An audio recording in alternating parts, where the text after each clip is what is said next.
Well, we practically had to fight over who was going to get to introduce Martha today.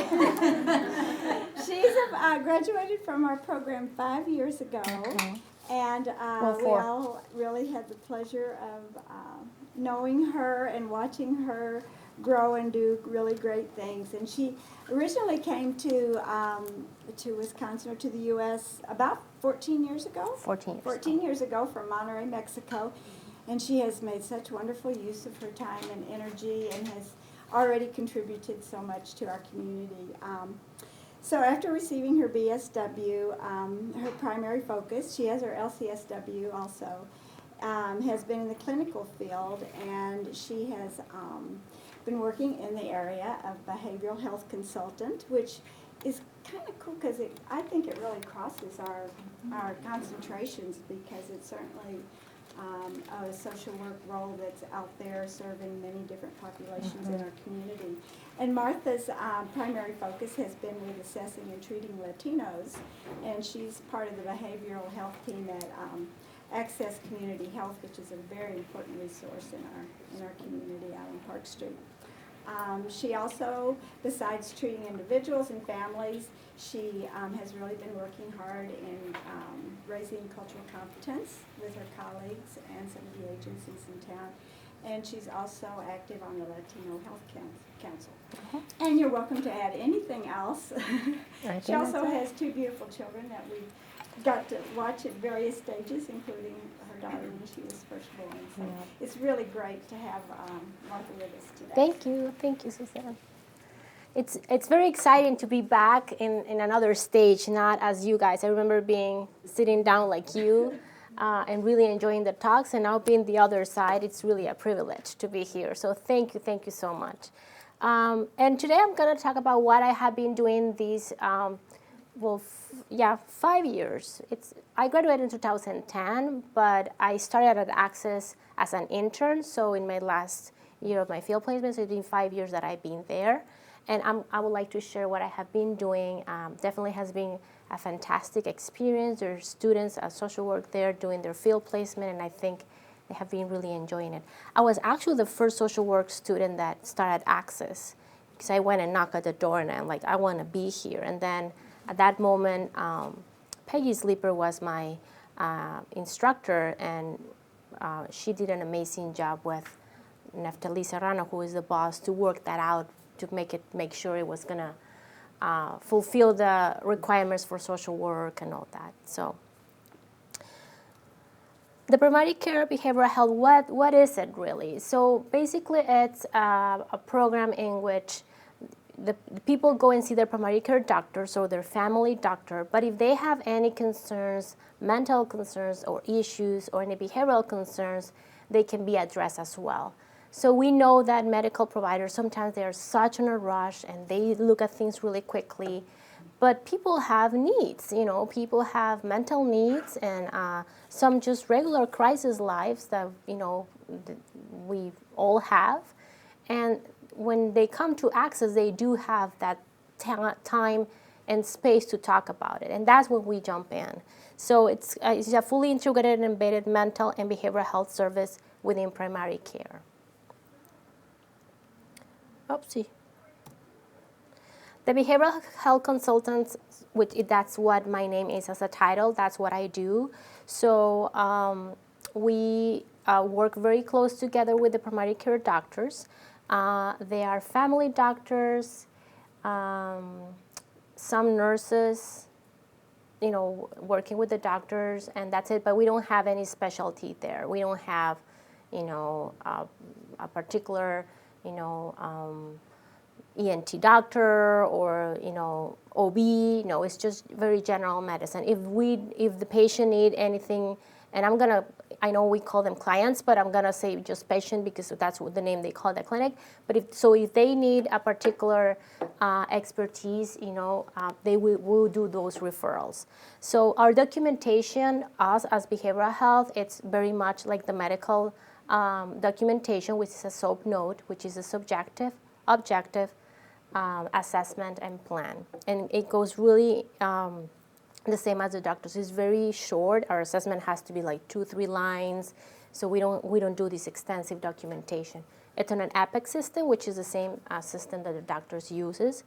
And right now, the behavioral staff includes psychologists and social workers. So I was the first one, and then actually the other two that are part of the team, they came also from the same program here.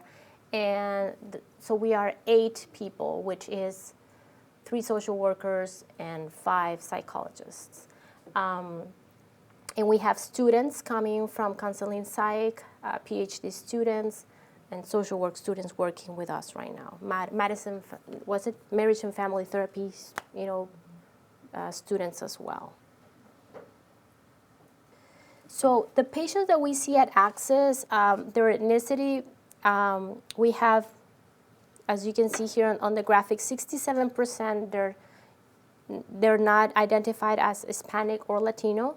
Then 29% is Hispanic, and 4% of those they were not identified. This is just for the 2013. And we are seeing that the Latino patients are increasing. And I'm going to talk a lot more about that because that's where I'm usually working. And what I do with these patients and how I manage them differently than a regular English-speaking patient. Okay, so the characteristics of those clients in the behavioral health that we have seen in 2013, 19% have been children, 35% men, 65 women, and of those, 75 they speak English, 23 Spanish, and 1.2% any other type of languages. And I'm describing them here on my slide. We do have interpreters or the interpreter line. Most of the time, we do have the interpreters present in the room. When it's a very not common language, we do have the interpreter line. But most of the time, we do have interpreters in the room. At this point, there's 3 behavioral health who are bilingual and just 2 bicultural. And now this plays a big difference because one thing is to know the language of the person, but to understand the culture that comes and plays another dynamic in the room. And I'm going to talk a little bit more about my job as training or helping my colleagues in that bicultural stage. Like I said, the interpreters are in person, and the majority of these diagnoses are depression and anxiety. That's the highest. But we have bipolar people, some of them dealing with a major mental illness like schizophrenia. We do have crises, like some suicidal patients sometimes. And with kids, it's a lot of behavioral issues and helping parents how to manage their kids. So I really like this place because you see a lot of different, spectrum of problems. It's not just AODA or not just parenting. It's basically in one day you can start with a parenting issue, then go to the next an AODA issue, and the next one it was a bipolar, somebody struggling with bipolar symptoms, and it's just so varied of all the things that we see at the clinic. So as a social worker, that was the name of the presentation, what do we do there as a behavioral health consultant? So when you enter there, they tell you that your main client is actually the provider. So you need to help the provider. But when you're there, and due to our the roles that we are learning behavioral, as a social worker, you feel this conflict, but my client should be the client, not the provider. So you learn how to work with both worlds. So what happens is that the patient comes and see their provider, and the provider feels that maybe whatever they're expressing or their physical concerns have something to do with either stress or a mental issue. So then they said, we have this group of psychologists or social workers that will talk to you about it. So he's just going to check the physical symptoms of the patients, and then he or she will come out of the room and tell us, I have this patient who is dealing with a lot of stress, having migraines, for example, and it's going through a divorce. So then in that same moment, we go into the room, we introduce ourselves, and we start talking about those stressors for the client. So they don't have to make a particular appointment with us. We jump in that same session. This helps that some people, if somebody will tell them, well, you have to go and have therapy, or you're struggling with this, or they don't do the appointment, or they don't have the time, and then we lost those patients. Well, that's one of the benefits of being a behavioral health consultant, that you are there and you jumping in the same medical session that the patient came to see the doctor. A lot of our interventions are solution focused, so it's what's bothering the patient at that moment, what we need to treat now, and we see a lot of the functionality of the patient. So what can we do to improve the functionality of this person? So we do a lot of CBT, motivational interview, and ACT to work with this.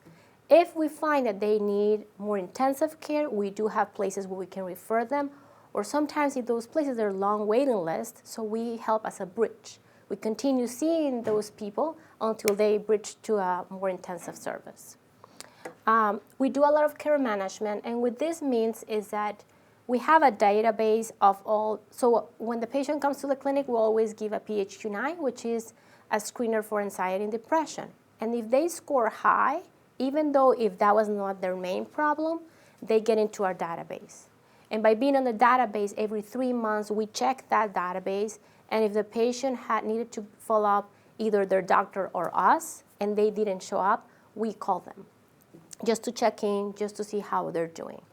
A lot of the time, these are very, they're clients that have very complicated lives. They don't have the time, or if they get out of work, they're not getting paid for those hours, and they're struggling financially. So a lot of the times we do a lot of interventions just by phone.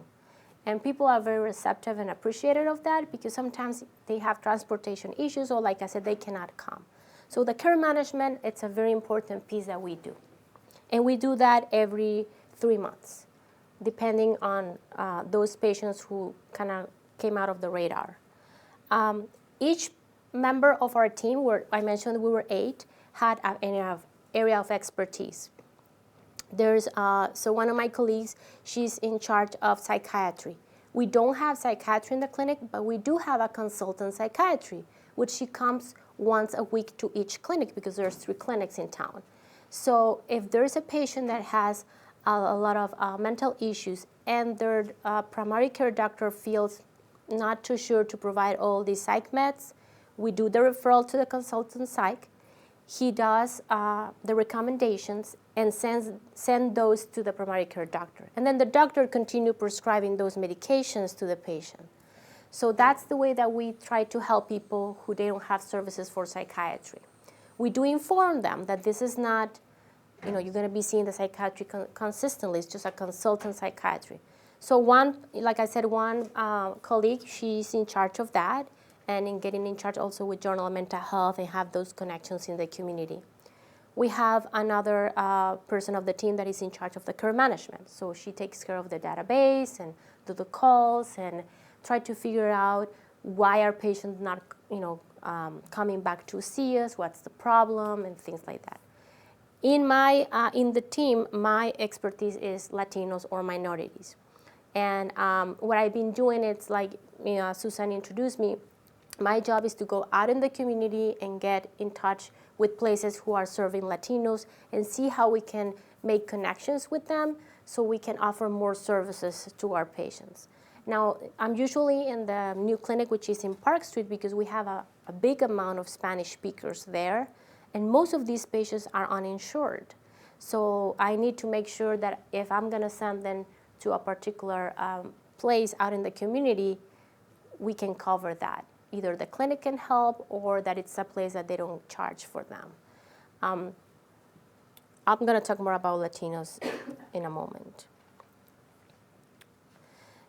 So one of the things that I've been realizing is that with Latinos, what they face is that they like I said, they are uninsured a lot of the times because of their legal status, right? So Access will accept any of those patients. There's a waiting list. We tell them to call. So if you don't have any health insurance and they want to get service in the clinic, they have to call the clinic constantly, and there's openings like a lottery. They decide on Thursday it's going to be an opening, and then if you happen to call in that moment, you become a new patient of the clinic. Now, in order for them to see us in the behavioral health team, they need to have a primary care doctor. Because sometimes they have call me and say, oh, they want to see you because you speak Spanish, but they have their doctor in UW. I cannot do anything with that. They need to first either have their primary care doctor in the clinic, and then they can see behavioral health. So one of the things I've been realizing is that they don't have access to health care because of a lot of the times of their status, legal status. So, and they also have the language barrier in which it's complicated. It's really complicated to find what's the best service for you, which doctor to pick, and then when you don't know the language, you don't know even where to start. And then when they give you a phone number and you call that phone number and they start talking in English, you don't even understand that to press 2 to, hear all these messages in Spanish. So it's really hard for these clients to find services. So my job is to actually kind of help in those barriers. And if I get some information of the clients about what they're struggling with, to help access, change those things, and also connect them outside and help them with that. There's a lot of discrimination in employment, neighborhood, and schools. Going back to the legal status, there are a lot of places in which if you're undocumented, they will not give you a job. So a lot of these people are abused because they're in a job they don't like, or they're working extensive hours, or maybe they have health conditions, but they're still working against their health conditions because they don't have another option. So it's important to be aware of that when we see this type of clients in sessions. The cultural shock, of course, if it's the first generation, second generation who is here, they go through a lot of struggles. The poverty they go through, and academic struggles as well. So just to give you an example of one of my latest discovery in the Latino community that I was facing, and I'm like, well, what's going on here? I started realizing that for the past 4 months, I was getting a lot of Latinas, teens, with cutting behaviors. But it was like a lot. And I'm like, what's going on here? I mean, and they were starting about 12 to 13 years old, very, very young. Parents were reporting to me that maybe it was the social media, Facebook, getting all these ideas in texting and the friends. And even though I believed that, I thought there was something else. So I started reading, I started researching, trying to figure out what was going outside. And what I found out was that what was happening was that these teen girls were the second generation born here, and they were really having a cultural shock, in which getting into the teen years, they were getting the message out in the society that this is your time for you to what you want to do when you grow up. You want to go to your personal, needs, if you want to go to college or nursing or what you want to do. That was the message they were getting in school. And all their peers, they were like, I'm going to do these classes in high school because then I want to go to this program in college, and they were thinking about that. But the message they were receiving at home, it was, well, now that you're older, are you ready to, have a family, and you have to be ready, and giving all these roles about being at home, caring for a family. But all these was an implicit message, right? It was not really being said to them directly.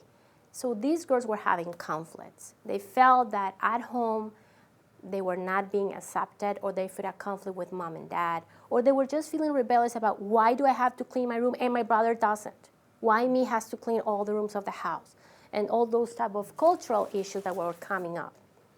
So I started discovering that pattern in these families, and what I started doing in session was just bringing those issues directly in between the parents and the daughters, and negotiating. And instead of making the parents be very attached to their own culture, and these girls to be attached to the culture of this country because that's where they were born and raised, I started creating or helping them create a culture of their own. So that means a balance, a culture that I was not going to forget all about what the parents were wanting or the girls were wanting, but a balance, something that can be in which both parties will be happy. And when we create that own culture for that particular family, because I have to say it was different in each family, the depression and the anxiety and the lack of self-esteem reduced in these girls. So that cutting behavior was not even present anymore. But when they came to the clinic, the doctors were pushing medication, SSRI, cutting behavior, SSRI. I'm like, no, they're too young. Let's do something about it. But that's the beauty of understanding the culture, what was really going on, and what was getting the demand of this country where they were living. And the girls were not wrong, neither the parents. They were both right in their values. We just needed to help communicate that. Now, it was hard to the parents because they were raised in another country in which things were totally different. And these girls, it's the first time they're teenagers, right? I mean, nobody teaches you about those things. Plus, it's hard to be a teen. I mean, it really does. So these are one of the things that, I've been doing in my job. Another thing here, working with minorities. So besides me recognizing all those issues that are going with these clients, my job too is also to educate colleagues that work about these things. So one of the things I do, so we have a seminar once a year in which we educate the new students who are working with us, but it also helps us to educate each other in the team. So actually, last week was our seminar of the year, and it's really helpful. I needed to talk again about minorities and how to treat them in sessions and what to do with them. But it's also for me, for example, to hear about what my colleague is doing with care management, what they're doing with psychiatry, because each year things change because the needs of the clients change. So one of the things I like to tell them is that when you're working with a minority, if you have any colleague that you feel that they know more about that particular group, get in touch with that person. There's something that you can learn from them. If you don't have anyone, so let's say, for example, you're seeing a Hmong patient and you don't have anyone that it's in the Hmong community and you don't know anyone, it's okay to ask that person and the client. Be curious. When you ask them and allow them to teach you, that's a good way of opportunity for both. So no, because I'm the professional, I have the right answers. A lot of the times, they are the ones that have the right answers. And it's okay to ask them or to be generous and say, I don't know about that. Tell me more. Tell me more why it's so hard for you to get out of work and come to your medical appointment. Instead of making an assumption like, I cannot believe he has diabetes and never comes and see the doctor. When he goes into a diabetic shock, that's when he's going to learn the lesson. Instead of making those judgments and assumptions, be curious. Well, I cannot leave work because I have to pay my rent and then my dad, and then you start learning and start getting more empathy about that person. So be curious. Never be afraid to ask. Get involved in the community. If you are involved in a field placement or a job in which you see a lot of a minority group, let's say Hmong or Latinos, and you don't know anything about that population, get involved. Get involved with events that are happening in the community to kind of get to know more about that particular population. Be curious, listen, read about the community. Just even me, I'm a Latina, I'm like, what's going on with these teens? I really needed to read, and I really needed to learn of my own culture. So this is a non-stopping process. You always have to learn and keep being curious about what's going on. I think it was until here when I started hearing about the cutting behaviors. I don't remember when I was teen that was around. I think it's something that is becoming the new in thing. Before maybe it was more drugs or the alcohol, but the cutting behavior is something that is recently new. And we don't know what's going to come next. So be curious to, read and document it and ask questions. And with that, I wanted to, before we open it to questions, I wanted to end it with one of my favorite quotes. It's, we become not a melting pot, but a beautiful mosaic. Different people, different beliefs, different yearnings, different hopes, different dreams.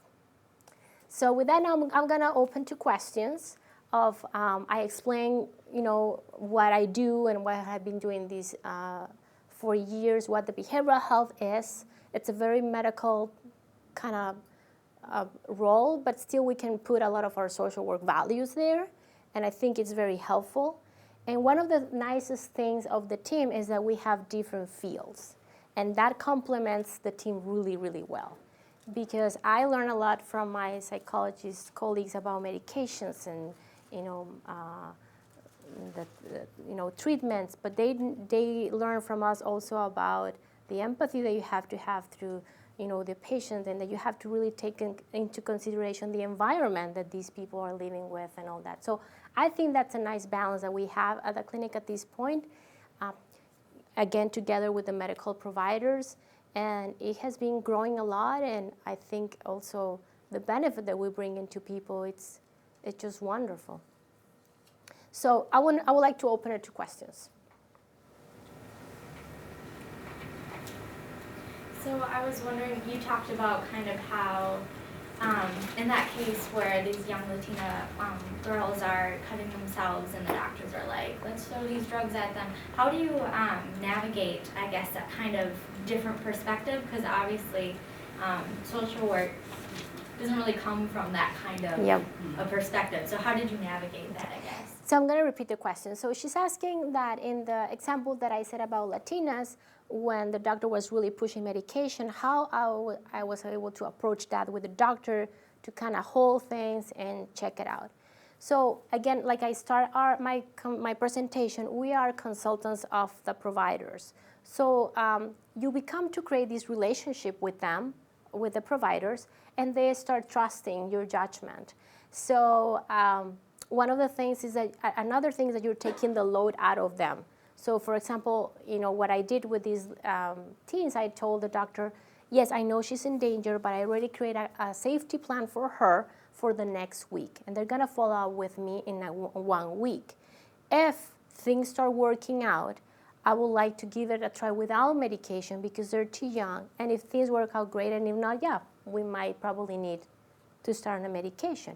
And I have to admit that I think there were 7 Latinas, 1 needed, even though we tried, it was very chaotic, the environment, and she needed the medication. But I have to make sure that she's gonna be safe. So in order to do that, it's talking to the parents, if there are any, they're gonna be watching her not having any, what she was using to cut herself. It was a razor from the shower, so remove those, making a safety contract with her, very transparent with the parents as well. And if I felt confident that we create a good safety plan and follow up in a week, and I will call her in 2-3 days, how are you doing, how are things? So with that, I realized we were gonna be okay. And then of course, really also the doctors were like, you're right, she's too young, but I'm just concerned. But when they know that you're taking kind of care of that, they allow you to do that. Yeah. I think there was another question. Yes. I was curious if you're doing one-on-one therapy at any point, clinical work, or is it just sort of that triage case management? Yeah, that's a good question. So she's asking if I'm doing a one-on-one therapy, like long-term therapy, or just like the short-term. It's just short-term. It's just short-term.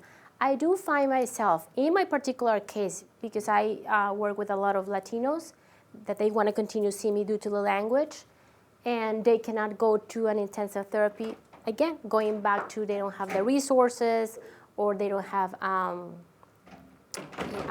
health care that will cover that. So I do some exceptions. But with telling them that my time has to be 20 to 30 minutes. I cannot be there for 1 hour because we have a big amount of patients that we see every morning. So I need to be aware that I have other patients to see. And sometimes, and I tell them, you can keep coming to talk about trauma or whatever, but it has to be 20 minutes, 30 minutes. If my next patient didn't show up, I might extend that time, and they're aware of that, and we work on that. Okay. So I do exceptions, but really it's just short-term therapy. You talked about how clients without insurance can get into the program, but it's kind of difficult. How do like immigrants or anybody else who doesn't have insurance even become aware that that's an option for them? Okay, so she's asking of the people who don't have insurance, how can they know if this is an option for them? Once you get into the clinic, you're safe. I mean, you're going to be seen and covered and everything. We don't have a lot of openings, right? But I do it for the Latinos, and I know they do that in other communities. We do these like fairs in which we inform people about these things. So I think it was October when we did I'm involved in the Latino Health Council, so we did the medical fair in which we invite a lot of people. We let them know in the radio and things like that, and they come for free. And we check, there were medical students there. They were checking their blood pressure, their sugar levels. There was actually AIDS, like they were checking for AIDS and stuff. They were checking their eyes. So the regular, medical first appointment, all for free. Everybody comes. And then we talk about issues they need to be aware. In this year, I was the one presenting about how to take care of yourself. And then there's another person at the end of that event that talks about places where you can go to get services or how to do it. And right now with the Obamacare, there's a lot of changes. So we have been informing a lot about it to let the word out. In the clinic, I know they hired 2 people just to talk about in the Obamacare, if you want to get enrolled, how that goes and how to work. It's even confusing for us. So we try to get the word out. Yeah. Hey, Mark. Sounds like it's such a good program. Couple questions. One is, so you got your licensure there? Yes. Meaning that you were supervised there, so that it's Correct. sort of a mental health focus. Yes. So my story is, I did my last year of my master program in clinical, and then when I finished that, I got hired as they call it advanced intern. And I did all my clinical hours being supervised there. The good thing is that your supervisors are with you there all the time. So as soon as you finish seeing a patient, you come and talk to the supervisor, and in that moment, they're telling you, yes, no, do this, do that, da, da, da, da, da. So it's a constantly supervised program, constantly, every patient you see. And when I finished my hours, and I took my test, and I become licensed, and then I'm part of the staff now. That's great. So another completely different question. Can you give us a couple of examples of what you tell your colleagues about working with, with Latinos in terms of how they should behave differently? Okay, so so Tally's asking what are the things that how I tell my colleagues about how to work with Latinos. And a lot of the times is when we have these seminars, I was telling like once a year, or they know that my area of expertise is the Latinos. If they have any issue, they'll come to me and talk about it. So for example, it's very common that they will come and say, Martha, I've been seeing this Latino woman with an interpreter, and I just feel she's not getting what I'm trying to tell her. I mean, really, I don't know if she's afraid or what's going on. So at that point, I either can make a call to the patient and try to follow with me, and if I can, because I cannot see all of them, I just say, well, tell me more about it. And when they explain, the language plays a huge, huge barrier. So one of the things I've been doing as a fun part, it's every 2 months, I get my team together at my house, we cook a Latino food, and then we speak Spanish. So some of them, they don't know a lot of Spanish, some of them they do more, but I try to teach them very brief phrases, like, how are you? Or are you taking your medication? Or how are you feeling right now? How's your family? Really small phrases. And it's really interesting how, even though they're totally English speaking, but if they say to that patient, I don't know Spanish, but how is your family in Spanish, for example, that's a way of breaking the glass, or the ice, how they say it. So those little tiny things I try to, if I see a pattern that this is happening, I try to think, well, how can I help them? And I did that. I've been doing this for a year, and it's been working. And they reply that they like it, and they want to know more phrases. It's not that they're going to have a fluent conversation with them, but at least they understand. Or they can get that connection with the client. Another thing for me that is very important, I keep saying, is don't make assumptions. Don't make an assumption that is Latino not going to take medication, or is Latino and they don't work. Or be very curious and ask and ask and ask. That's very important. I think people have make a lot of assumptions about myself. It has happened to me, and I have also made the mistake sometimes of making assumptions. And I have learned that it is not, that doesn't work. So just avoid the assumptions and the judgment, and just be curious and ask more things. So that's a few of examples of what I usually do. So I have to leave, but I just wanted to say that something that I want to really thank you for and say that I appreciate is the examples you've given about how you go beyond. You take that step to advocate, like inviting people, inviting your team to your house. You know, what a great idea. Not only does that pull the team together, but, you know, also that's kind of taking that next step of helping them to be more supportive of their clients and make that connection. And I also, just like the cutting, you didn't understand, so you dove into the literature and you read up on it. You know, and I just think that's such a good example of what we say about social work, about advocating for our patients, you know, and really, and you're taking actions to do that. So I just want to say thank you. Thank you. Wherever you got your MSW, you got excellent. Thank you. So I also want to say thank you. It's really exciting to hear a former student of ours illustrating all the kinds of things that we hope they get, like being curious rather than making assumptions. And you've really illustrated how nice it is that your clinic allows the kinds of roles that are needed, including your job as consultant to the medical providers gives you an opportunity to target them as an advocate on behalf of the patients. So my question is about what other roles might be available there. My guess is that in a medical model, usually the only assumed role is case by case by case. I wondered if there is any opportunity or possibility of use of group work, for example, because thinking of 7 or 8 Latina teenagers all facing the same issues seemed like a perfect opportunity to suggest group support or group process.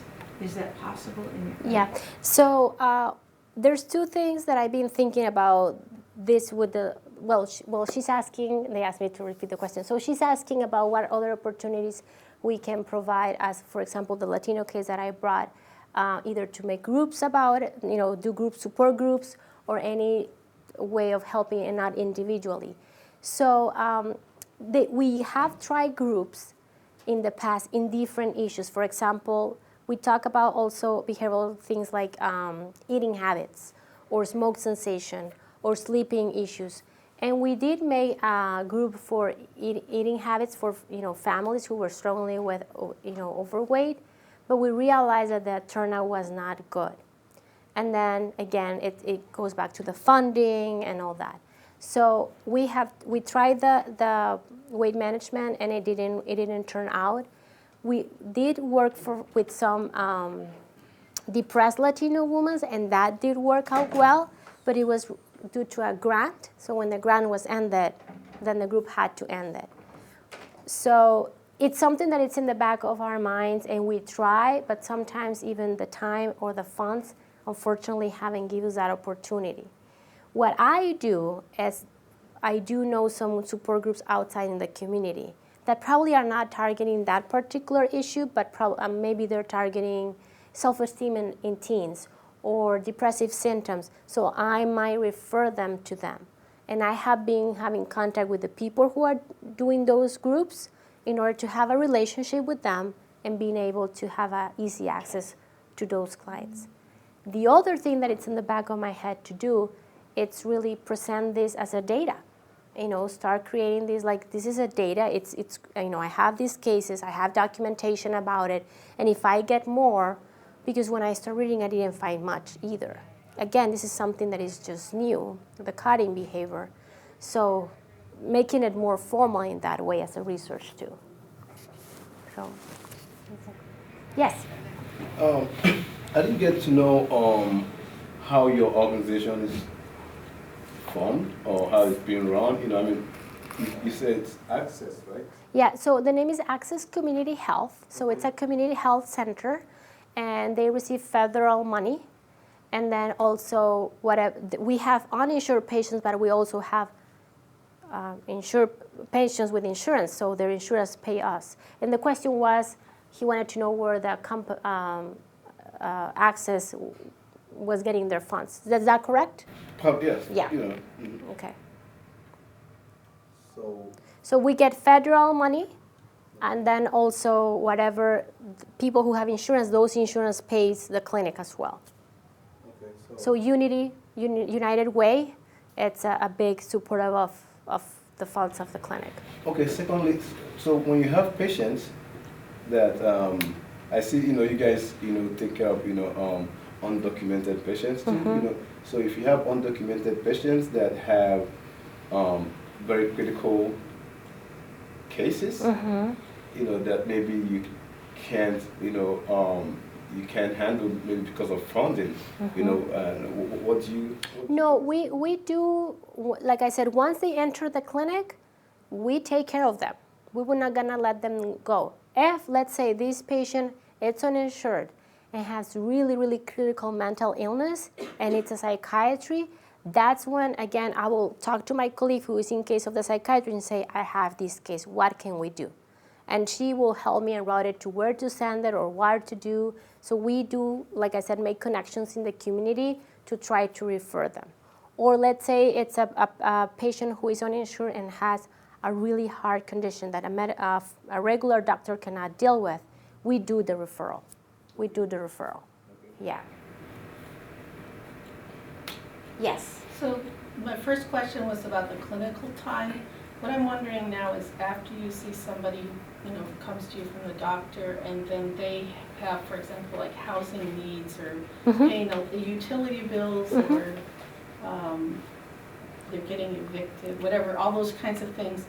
Do you work with them in that kind of community social worker way as well? Good question. So she's asking is if, besides the short period of time that we work with clients, if they have any other needs like housing, if we take care of that.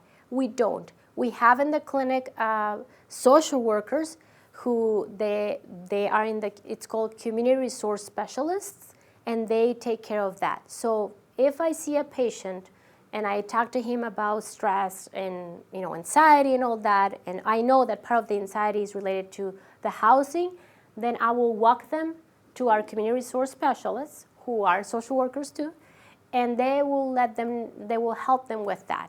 Again, providing some resources or guidance and things like that. So I, particularly in the role that I have, I don't, but there's other social workers that they do. Yes. Any other questions? No? Well, thank you so much for being here. Thank you. Thank you.